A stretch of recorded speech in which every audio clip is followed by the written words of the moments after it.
নিল বাংলাদেশ।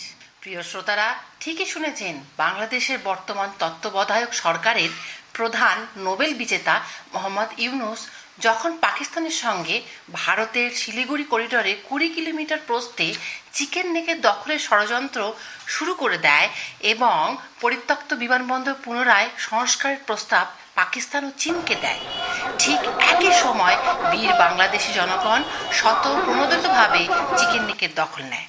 তবে এই চিকেন নেক সেই চিকেন নেক নয়, এটা কেএফসির চিকেন নেক। নব্য বাংলাদেশের স্বাধীনতা সংগ্রামীরা চিকেন নেক শব্দটির অর্থ বুঝতে বাংলা অভিধানে সহায়তা নেয় এবং মুরগির গলা হিসেবে চিহ্নিত করে। অতি উৎসাহী হয়ে হামলা করে কেএফসির ওপর। কেএফসি সেনারা তড়িঘড়ি আত্মসমর্পণ করে এবং প্রত্যেক বাংলাদেশি যোদ্ধা একটি করে চিকেন নেক লুট করে পালায়। বাংলাদেশের সোশ্যাল মিডিয়া ইতিমধ্যে চিকেন নেক বিজয়ের আনন্দে আত্মহারা হয়ে পড়েছে।